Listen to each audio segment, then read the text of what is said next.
What's going on, guys? Welcome to Tech Savvy Buyer. So Last of Us is probably one of the only games for the PS4 that I find myself playing every single year, even in 2019. Let me tell you guys why coming up.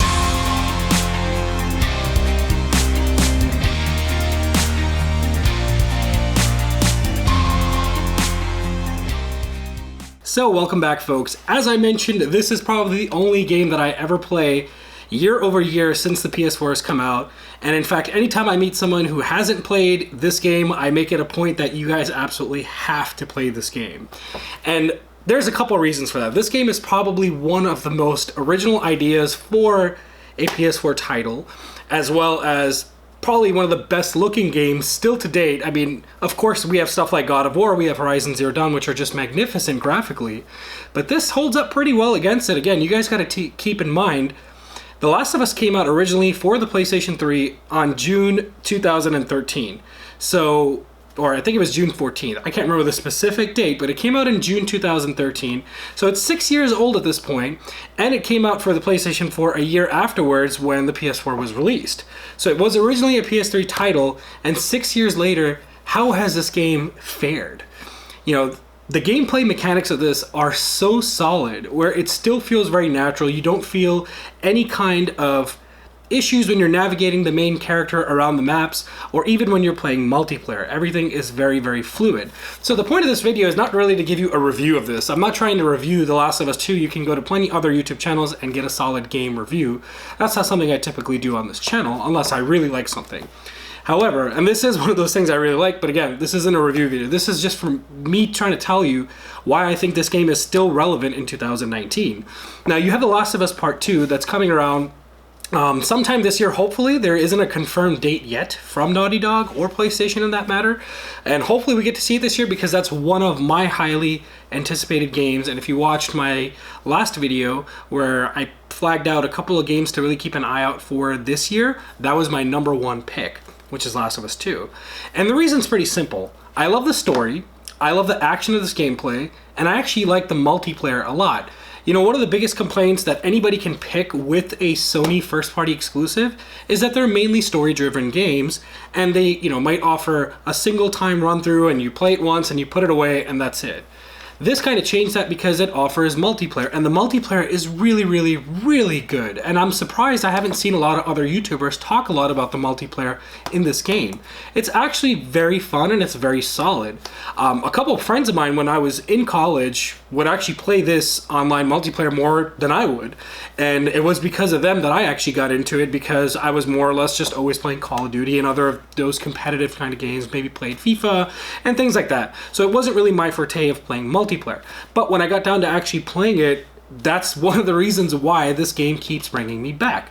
And 6 years later, you still find lobbies, the game still looks really good, and those jump scares and cutscenes in the game still add a phenomenal punch while you're playing the actual game.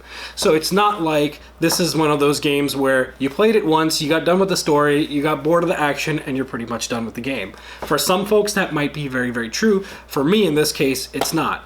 Now, if I compare this to another game like, let's say, Horizon Zero Dawn or God of War, I'll be honest, Horizon Zero Dawn, I never even beat the game. I got tired after about 60 to 70%. I think the game looked well, but it was a lot of repeat mechanisms. But that's just my opinion. Now, you can agree with that or you can disagree with that. It's totally fine. God of War, I played that game to the end, went through and beat all the Valkyries and did a whole bunch of extra stuff, tried to get 100% completion, and waited for another mode that was supposed to come out last year. Late last year, they were supposed to release a new so you could start over with your existing stuff. And me being the stupid person I am, actually started a new save game, not realizing that you can only have one save file. What the hell, Santa Monica? Only one save file. So I ended up starting a new game and I deleted all the stuff behind it, and that just killed the game for me. I couldn't carry over any stuff, and I had so much stuff that for me that I just lost all my interest in God of War because of that. So shame on you, Cory Barlog, and his team over at Santa Monica for not giving us an option to do more than one freaking save file. It was ridiculous. Anyways, not to rant on that. This is one of those titles that brings me back, and I absolutely urge you, if you have not played this game, even though it's 2019 and part 2 is pretty close around, you need to pick up this game right now. You can get it for about 20 bucks or less. I'll put a link in the description below where you can pick it up on Amazon. It is an affiliate link, so I'll get a teeny tiny little commission, but it's not going to change your price anyways. So that will help the channel. But nonetheless, like, guys, this game is super, super, super good.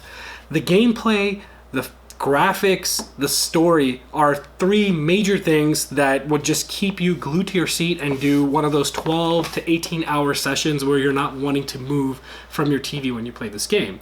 Now, to give you a little bit of hint of what the story is like, you know, it's set in a post-apocalyptic USA environment, and you're following the main character, who's Joel, and you're going to take this little girl, Ellie, to this group of revolutionists who are on a mission to develop a cure to help kill the viruses that's out, basically. So it's post-apocalyptic because there's a huge virus outbreak, and they kind of give you some, you know, story background on how the whole thing started and who the characters are, but I don't want to spoil it for you guys, so I'm not going to tell you that unless, of course, you watch other videos. But this is fantastic. This is a phenomenal game. Like I said, the main reason that I wanted to just make this video is to tell people, like, hey, I'm not the only person probably out there that's still playing this game 6 years later and still talking about it, still playing in online multiplayer lobbies and finding actual lobbies to play in. I mean, you could put a pretty old game of Call of Duty on, and sometimes it's pretty hard to find a lobby to play with, you know, that's not hacked at least, and just have a normal game run with. So this is one thing I want to kind of start taking this channel towards, is kind of revisiting some of the older stuff that we got with this generation of consoles that really, really made the consoles shine. And I have to say, like, this is one of my all-time favorite games for the PlayStation 4. And if you are a Xbox player or an only an Xbox player, guys, this game alone is worth buying a PS4 for. So I wouldn't say go and spend $300 and buy a brand new PS4 if you haven't already, or buy a Pro. Look for them on Craigslist, look for them on OfferUp, on any of those apps, maybe Facebook Marketplace, and you can get one for pretty cheap nowadays. I would be surprised if you cannot find one for less than $200, given that Black Friday they were down to $200. So you should be able to snag one, and just this game alone makes that system worth it. Of course, there's a tons of other exclusive titles like God of War, Horizon Zero Dawn, Bloodborne, all those different types of games. You can always grab those as well, but this is one that you absolutely need to check out. Every person that I've steered towards this game so far has never come back to me and said, hey, Tech, this was a stupid game. This was totally not worth it. You got to be crazy to not find this game good, because like I said, even if post-apocalyptic and Walking Dead kind of stuff isn't your forte, the actual gameplay, the action, the gore, and all the stuff they show in it is just super, super cool. So yes, it's not a kid's game, definitely by any means. There's a lot of strong violence in there, a strong language in there as well, and a lot of gruesome kind of stuff that they show. So you don't want to put this in, you know, an 8-year-old's hands or something like that. But nonetheless, I don't want to rant on too much about this. I just wanted to give you guys my 2 cents on this, because I like to give my 2 cents on stuff, and I'm thinking maybe I'll call this Tech Savvy Buyer's 2 cents. Start a new channel, who knows? Anyways, jokes aside, solid game, guys. Link is in the description if you have not played this already. So I hope you enjoy this game if you do, and if you've already played this game, let me know what your favorite part was in the game in the comment section below. And if you haven't, you need to do yourself a favor and go and pick up this game right away. Anyways, that pretty much sums up this video. I hope this was useful for you if you haven't played this game, and I hope you actually go out and experiment and try something different, try something new. Well, not technically new, but for you it might be new. But anyways, I hope that this video was useful for you, and if it is, definitely hit that thumbs up button. Go ahead and drop a subscribe while you're still here, and of course, I'll always be putting out new content and engaging with you guys in the comments below. So until then, I'll see you guys on my next video. Take care.